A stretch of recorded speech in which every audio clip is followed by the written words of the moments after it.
बारामतीत घडलेल्या विमान अपघातात अजितदादांचे निधन झाले होते, परंतु हे निधन अपघाती होते की घातपाती होते तर यावरती आज सीआयडीच्या माध्यमातून एक नवीन माहिती समोर आलेली आहे। ही माहिती ऐकून तुम्हाला आश्चर्याचा धक्का बसणार आहे, कारण यामध्ये आता दोन जणांची नावे समोर आलेली आहेत। ही नावे ओळखीची आहेत, परंतु या दोन नावांचा आणि अपघाताचा काही संबंध आहे का याचीच माहिती आपण सविस्तर पाहणार आहोत। त्यामुळे हा व्हिडिओ सविस्तर आणि शेवटपर्यंत पहा। या व्हिडिओचा दृष्टिकोन कोणती अफवा किंवा चुकीची माहिती न पोहोचवता जी पण काही सत्यता आहे ते तुमच्यापर्यंत पोहोचवण्याचा आहे। त्यामुळे हा व्हिडिओ सविस्तर आणि शेवटपर्यंत काळजीपूर्वक पहा। आता बघा, कालपर्यंत बोललं जात होतं की दादा जिवंत आहेत, दादांना त्यांच्या चुलत्यांनी लपवून ठेवलेलं आहे, दादा परत येणार, अशा प्रकारे बोललं जात होतं। अशा प्रकारच्या बातम्या फिरत होत्या, परंतु आता अजितदादांचे पुतणे म्हणजेच रोहित दादा पवार यांच्या माध्यमातून यावरती आता स्पष्टीकरण देण्यात आलेलं आहे। म्हणजे सत्य कितीही लपवलं तरी पण ते एक ना एक दिवस उघडकीस येत असतं। आता हे गुपित सुद्धा उघडकीस आलेलं आहे। यासोबत दादा म्हटले होते की राजकारण लय वांगाळ असतं, अजितदादा असं बोललेले होते। हा प्रश्न सुद्धा आपल्याला कोड्यात टाकत होता, परंतु हा प्रश्न आता सुटलेला आहे। पोरांनो, राजकारणामध्ये पडू नका, याऐवजी उद्योगधंदे करा, व्यसन करू नका, हे पण दादा का बोललेले होते हे सुद्धा आता उघडकीस आलेलं आहे। यासोबत अपघाताच्या दिवशी फक्त पायलटच बदलला नव्हता, तर त्यासोबत ते विमान सुद्धा बदलण्यात आलेलं होतं। यासोबत त्या विमानाचा रंग सुद्धा बदलण्यात आलेला होता।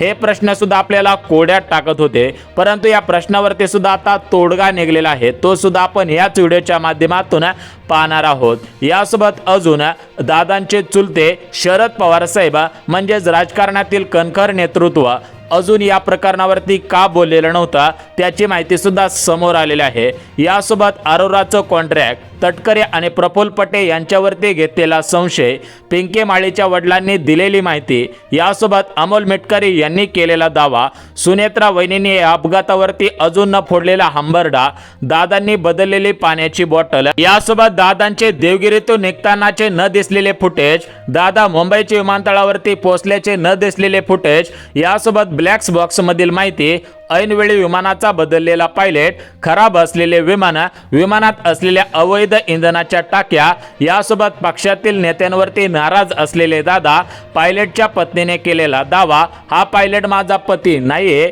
दादांनी नवीन विमान घेण्याचा मित्रांना दिलेला सल्ला, यासोबत मंत्रालयातील फाईलवरती सही, फाईलमुळे झालेला उशीर झाल्याने गाड्यांचा रद्द केलेला गाड्यांचा दौरा आणि बुकिंग केलेले VSR कंपनीचे लेअरजेट 45 विमान, यासोबत पूर्व विदर्भातील नेता, त्या नेत्यामुळे झालेला उशीर, यासोबत दादांच्या जवळचे नेते शांत का हा उपस्थित झालेला प्रश्न, यासोबत सुनेत्रा वहिनींनी पंतप्रधान मोदींचे आणि गृहमंत्री अमित शहांची घेतलेली भेट, अजितदादा आणि माझ्या मुलीचा घात असे बोलणारे पिंकी माळीचे वडील, यासोबत पायलटला धुक्यामुळे न दिसलेला रनवे, ब्लॅक बॉक्स मध्ये पायलटने न दिलेला मेडे कॉल, यासोबत विमानातील 6 व्यक्तींचा दावा, यासोबत विमानातून कुणीतरी उडी मारण्याचा प्रयत्न करत असल्याचा दावा, अख्खं विमान जळालं परंतु न जळालेली कागदपत्रे, न जळालेले घड्याळ, न जळालेले जॅकेट, प्रमाणापेक्षा जास्त फुगलेली बॉडी, फॉरेन्सिक टीमला झालेला उशिरा,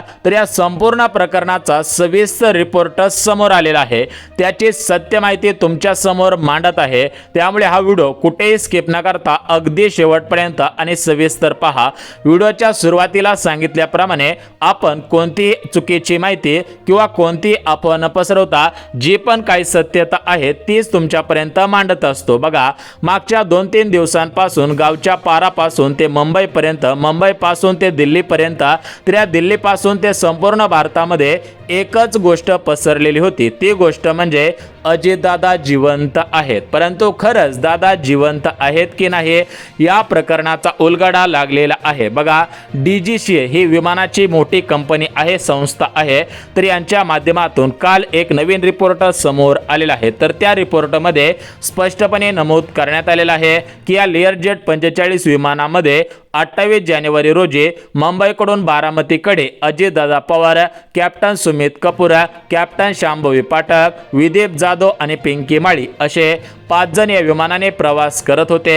यांचा 8:46 आसपास बारामतीमधील गोजबावीच्या परिसरामध्ये जो रनवे आहे तर त्या रनवे शेजारी एक खड्डा आहे, तर त्या खड्ड्यामध्ये पडून या ठिकाणी विमानाचा स्फोट झाला। तर त्या स्फोटामुळे आगीचे भडके उडाले आणि याच्यामध्येच या 5 जणांचा मृत्यू झाला असा रिपोर्ट DGCAच्या माध्यमातून समोर आलेला आहे। परंतु CIDच्या माध्यमातून नवीन रिपोर्ट समोर आलेला आहे, तर तो रिपोर्ट सुद्धा आपण पाहणार आहोत। परंतु तुम्हाला अगोदर जे काही प्रश्न पडलेले आहेत तर त्या प्रश्नांची उत्तरे देऊन टाकतो, जेणेकरून तुमच्या मनामधील सर्व शंका दूर होतील। कारण सोशल मीडियावरती मोठ्या प्रमाणामध्ये बातम्या व्हायरल होत आहेत की दादा जिवंत आहेत, दादा या ठिकाणी शिवाजी द बॉस पिक्चर मधील रजनीकांत सारखे एंट्री मारणार, अशा प्रकारच्या बातम्या व्हायरल होत आहेत।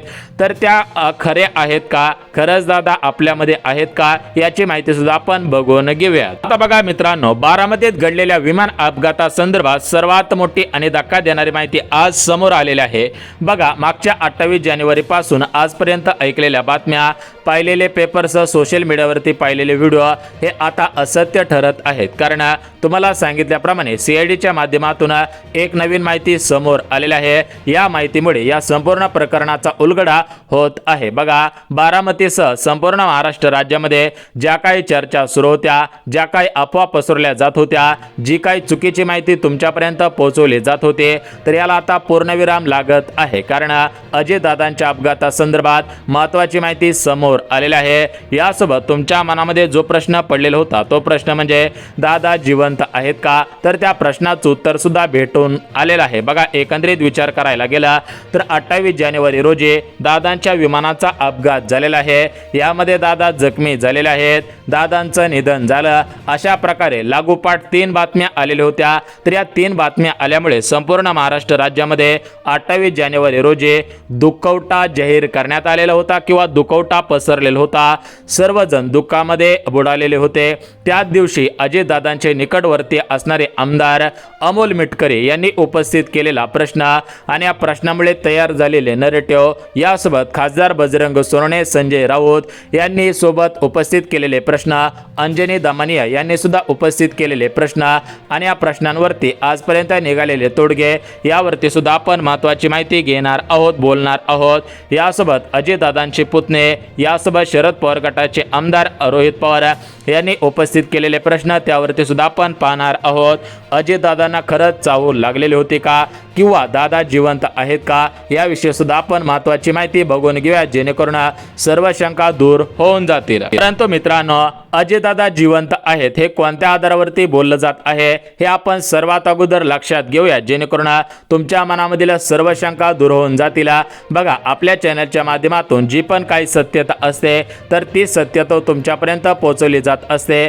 आपण सर्व गोष्टी अभ्यास करून, सर्व गोष्टींचा विचारपूर्वक करून त्यानंतर तुमच्यापर्यंत ही माहिती पोहोचवत असतो। तर या माहितीमुळे या संपूर्ण प्रकरणाचा उलगडा कशा पद्धतीने होत आहे याविषयी सुद्धा आपण बघून घेऊयात। बघा, एकंदरीत पाहायला गेला तर बारामतीत घडलेल्या विमान अपघातात दादांचे निधन झाले होते, तर ही फक्त आपल्यासाठी बातमी नव्हती, तर आपल्याला हादरून सोडणारी आणि धक्का देणारी एक बातमी होते। बघा, राजकारणातला सर्वात मोठा नेता आपल्या राज्यातील संपूर्ण जनतेने गमावलेला होता, परंतु हे मान्य करणं आपल्याला सोपं नव्हतं। त्यामुळेच मागच्या 28 जानेवारी पासून आजपर्यंत ऐकलेल्या बातम्या, वाचलेल्या पेपर्स, यासोबत टीव्हीवरती पाहिलेल्या बातम्या, मोबाईलवरती पाहिलेले व्हिडिओ हे आता असत्य ठरत आहेत। कारण दादांची एंट्री होणार, दादा परत येणार, अशा प्रकारच्या बातम्या तुफान व्हायरल होत आहेत। त्यामुळेच हा व्हिडिओ बनवलेला आहे की यामध्ये काही जी सत्यता आहे तर ती सत्यता काय आहे, यासोबत 28 जानेवारी पासून आजपर्यंत कोणाचं या अपघातावरती काय म्हणणं आलेलं आहे, यासोबत या प्रकरणाचा आजपर्यंत कुठपर्यंत रिपोर्ट गेलेला आहे याविषयी सुद्धा आपण माहिती पाहणार आहोत।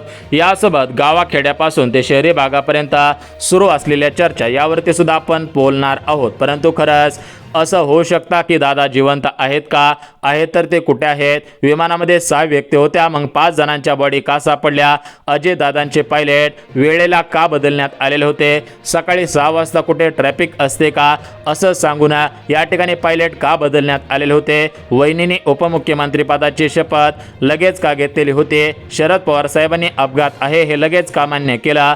यासोबत अगोदर मिळालेल्या माहितीनुसार हा विमानाचा जो अपघात झालेला आहे तर हा अपघात धुक्यामुळे झालेला आहे. यासोबत दुसऱ्यांदा सांगण्यात आलं की रनवे नीट नसल्यामुळे हा अपघात झालेला आहे. यासोबत परत सांगितलं आलं की विमानामध्ये तांत्रिक बिघाड असल्यामुळे अपघात झाला. तर असे उडाउडीची उत्तरे दिल्यामुळे आपल्यामध्ये झालेला या ठिकाणी संभ्रम, या ठिकाणी गैरसमज असेल किंवा संभ्रम असेल. यासोबत अजित पवार गटाचे आमदार अमोल मिटकरे यांनी दिलेले पुरावे, बजरंग सोनवणे यांनी उपस्थित केलेला प्रश्न की विमानामध्ये बॉम्ब होता का? विमान हे जमिनीवरती कोसळण्याच्या अगोदर वरच त्याच्यामध्ये स्फोट झाला का? अशा प्रकारचे उपस्थित केलेले प्रश्न आणि त्यावरती मिळालेल्या प्रतिक्रिया याचा रिपोर्ट सुद्धा आपण बघून घ्या. त्यासोबत अजित पवारांचा अपघात होणं भरपूर दिवस उलटलेले आहेत, तरी पण याचं अजून गुपित का उघडकीस आलेलं नव्हतं. फक्त चर्चा सुरू होत्या. त्यातच आता ब्लॅक बॉक्समधून सत्य माहिती समोर आलेली आहे. या माहितीमधून खरंच दादा जिवंत आहेत की नाही हा कोड्या टाकणारा प्रश्न तर सुटत आहेत. यासोबत हा अपघात होता की घातपात होता? हे विमानामध्ये ज्या व्यक्ती होत्या तर त्या व्यक्ती खरंच कोणकोणत्या होत्या हे सुद्धा आपण पाहणार आहोत. आता बघा मित्रांनो, 28 जानेवारीची ती सकाळ संपूर्ण महाराष्ट्र राज्यासाठी काळी सकाळ ठरलेली होते. कारण या दिवशी आपल्या राज्याचे उपमुख्यमंत्री अजितदादा, यासोबत कॅप्टन सुमित कपूर, यासोबत कॅप्टन शांभवी पाठक, विदीप जाधव आणि पिंकी माळे या 5 जणांचा या विमान अपघातामध्ये दुर्दैवी अंत किंवा दुर्दैवी निधन झालेलं होतं. अशा प्रकारची बातमी या दिवशी आलेली होती. तर या दिवसापासून आजपर्यंत आपल्या मनामध्ये मोठ्या प्रमाणामध्ये विविध प्रश्न तयार झालेले आहेत. तर या प्रश्नांवरती आतापर्यंत मिळालेली उत्तरे, कोणाच्या काय प्रतिक्रिया आलेल्या आहेत, यासोबत ब्लॅक बॉक्समधून आलेली माहिती, यासोबत विविध ठिकाणी घेतले जाणारे संशय, यासोबत अजित दादांनी या ठिकाणी प्लॅस्टिकच्या बाटलीतून पाणी का न पिण्याचा अट्टास केलेला होता, ते काचेच्या बाटलीतून पाणी का पित होते, तर या प्रश्नांवरती सुद्धा आपण बोलणार आहोत. यासोबत जी विमान कंपनी आहे तर ही कंपनी VSR कंपनी आहे. तर या विमान कंपनीचा लेअरजेट 45 हे विमान अगोदरपासून बिघडलेलं होतं का, असे उपस्थित झालेले प्रश्न. यासोबत या विमानाचा मेंटेनन्स केलेला होता का, अशा प्रकारचे तयार झालेले प्रश्न. तर या प्रश्नांवरती सुद्धा आपण बोलणार आहोत. परंतु मित्रांनो, एक गोष्ट तुम्ही सुद्धा लक्षात घ्यायची आहे. बघा, तुम्हाला सुद्धा माहिती आहे की 28 जानेवारी रोजी हा अपघात बारामतीच्या गोजोबावीच्या परिसरामध्ये झालेला होता. तर त्यावेळेस प्रत्यक्षदर्शी असणारे गोजोबावीचे सरपंच, यासोबत प्रत्यक्षदर्शी असणारे आपल्यासारखे सर्वसामान्य नागरिक, त्यांनी सुद्धा विविध प्रतिक्रिया दिलेल्या आहेत. त्यांच्या माध्यमातून महत्त्वाची माहिती समोर आलेली होती. तर ती माहिती म्हणजे या विमानातून कोणीतरी उडी मारण्याचा प्रयत्न करत होता. यासोबत दुसऱ्यांदा सुद्धा काही गोष्टी समोर आलेल्या होत्या. तर त्या गोष्टी म्हणजे प्रमाणापेक्षा जास्त बॉडी का फुगलेल्या होत्या. बघा, डॉक्टरांच्या मान्यतेनुसार या विमान अपघातामध्ये जरी मोठा स्फोट झालेला असला तरी पण बॉडी नॉर्मल फुगू शकते, परंतु या 5 बॉडा मोठ्या प्रमाणामध्ये फुगलेल्या होत्या, अशा प्रकारे डॉक्टरांकडून मिळालेली माहिती. तर या माहितीमध्ये काय तथ्य आहे का हे सुद्धा आपण पाहणार आहोत. यासोबत राजकारणातील धुरंधर असणारे शरद पवार साहेब यांच्या माध्यमातून या प्रकरणावरती काही माहिती आलेली आहे का? सुप्रियाताई असतील, यासोबत सुनेत्रा वहिनी असतील, पार्थ जय पवार असतील, रोहित दादा असतील, तर यांच्या माध्यमातून काही महत्त्वाची माहिती समोर आलेली आहे का? यासोबत दादा काचेच्या बॉटलमधून का पाणी पित होते, या प्रकरणाचा संपूर्ण ताजा रिपोर्ट आपण पाहणार आहोत. परंतु काही महत्त्वाच्या गोष्टी लक्षात घ्या की जसं अख्खं विमान जळालं, या विमानामध्ये कागदपत्रे का जळालेले नव्हते, असे प्रश्न सुद्धा उपस्थित झालेले होते. परंतु आता हे संपूर्ण प्रकरण CIDच्या कडे देण्यात आलेलं होतं. आपल्या राज्याचे मुख्यमंत्री फडणवीस साहेब यांच्या माध्यमातून हा अपघात झाल्यानंतर लवकरात लवकर CID कडे हा तपास देण्यात यावा अशी मागणी करण्यात आलेली होती. तर ती मागणी केव्हाच पूर्ण झालेली होती. मुख्यमंत्री फडणवीस साहेबांनी CID कडे हा अपघाताचा पूर्णपणे अहवाल देण्यात आलेला होता. CID कडे तपासणी सोपवण्यात आलेली होती. यासोबत जी विमानाची कंपनी आहे DGCA, तर यांच्या माध्यमातून सुद्धा या प्रकरणाचा उलगडा होण्याची शक्यता होतीच. त्यातच आता CIDच्या माध्यमातून नवीन माहिती समोर आलेली आहे. यासोबत जो विमानाच्या शेवटच्या भागामध्ये ब्लॅक बॉक्स असतो तर त्याच्या माध्यमातून जी काय माहिती आलेली आहे ती माहिती सुद्धा आपण बघून घेऊया. परंतु मित्रांनो, सर्वात महत्त्वाची गोष्ट लक्षात घ्यायची आहे. बघा, अजयदादा जिवंत आहेत हे का बोललं जात आहे. यासोबत अजयदादा परत येणार. दादांच्या जीवाला धोका होता त्यामुळे त्यांना लपवून ठेवण्यात आलेलं होतं. यासोबत विमानाचा पायलट बदलण्यात आला. पायलटचे रेकॉर्ड खराब होते. तो पायलट दारू पित होता. अशा प्रकारचे करण्यात आलेले दावे तर याच्यामध्ये काही तथ्य आहे का ते सुद्धा आपण सविस्तर मांडणार आहोत. सर्वात अगोदर बघून घेऊयात की दादा जिवंत आहेत हे कशामुळे बोललं जात आहे. कारण त्यांच्या कुटुंबाच्या माध्यमातून दादांचा विद्या प्रतिष्ठानमध्ये अंत्यविधीचा कार्यक्रम पार पडला. त्यानंतर त्यांची अस्थी प्रयागराजमध्ये सुद्धा विसर्जित करण्यात आल्या. म्हणजेच मोठ्या प्रमाणामध्ये दादांचा अंत्यविधी पार पडला. तरी पण अजून असं का बोललं जात आहे की दादा परत येणार आहेत, दादा कुठेतरी बाहेर आहेत, अशा प्रकारच्या चर्चा का सुरू आहेत तर त्याची मुख्य कारणे लक्षात घ्या. बघा, सर्वात महत्त्वाची गोष्ट म्हणजे सुरुवातीला बातमी आली की विमानामध्ये 6 व्यक्ती होत्या, परंतु अपघाताच्या ठिकाणी 5 बॉडी सापडल्या. त्यामुळे 6वी व्यक्ती सापडली नाही तर ती 6वी व्यक्ती दादाच असल्याचा दावा करण्यात आला. त्यामुळे या ठिकाणी या अपघातामध्ये दादा नव्हतेच अशा प्रकारच्या चर्चा सुरू झाल्या. दादा जिवंत आहेत अशा प्रकारच्या चर्चा सुरू झालेल्या होत्या. त्यानंतर दुसरं कारण म्हणजे बघा, अजयदादांच्या हातावरील घड्याळ असेल, जॅकेट असेल तर हे या जाळामध्ये किंवा या स्फोटामध्ये का जाळलेलं नव्हतं हा प्रश्न उपस्थित झाला. त्यामुळे वाटलं की कोणीतरी तिथे घड्याळ आणून टाकलेला असेल, जॅकेट आणून टाकलेला असेल, हा कोणाचा तरी प्लॅन असेल अशा शंका सर्वीकडे पसरलेल्या आहेत. असे प्रश्न सुद्धा विविध ठिकाणी उपस्थित केलेले आहेत. त्यामुळे दादा जिवंत आहेत अशी बातमी फिरत आहेत. परंतु मित्रांनो, सध्याच्या आलेल्या माहितीनुसार CID असेल किंवा DGC असेल यांच्या माहितीनुसार दादा या विमानामध्ये होते आणि त्यांचा सुद्धा या विमान अपघातामध्ये मृत्यू झालेला आहे. यासोबत शांभवी पाठक असतील, कपूर असतील, विदीप जाधव असतील, अशा प्रकारे जे पण काय 5 जण होते तर या 5 जणांचा मृत्यू झालेला आहे. हे कंपनी VSR कंपनीचं लेअरजेट 45 विमान होता. 8:46 हा अपघात घडलेला होता आणि एकाच ठिकाणी हा अपघात घडल्यानंतर सर्वांचं निधन झालेलं आहे. त्यामुळे या काय चर्चा सुरू आहेत, या काय बातम्या फिरत आहेत तर या बातम्यांमध्ये काहीही तथ्य नसल्याची माहिती रोहित पवारांनी सुद्धा दिलेली आहे. रोहित पवारांना सुद्धा अजयदादा जिवंत आहेत का हा प्रश्न उपस्थित करण्यात आलेला होता. त्यांनी सुद्धा स्पष्ट सांगितलेलं आहे की दादा जिवंत नाहीत, परंतु त्यांचा अपघात की घातपात या प्रश्नावरती आता सखोल माहिती CID तपासत आहे. CIDच्या माध्यमातून DGCच्या माध्यमातून महत्त्वाची माहिती समोर येईल. सत्य माहिती ऐकली.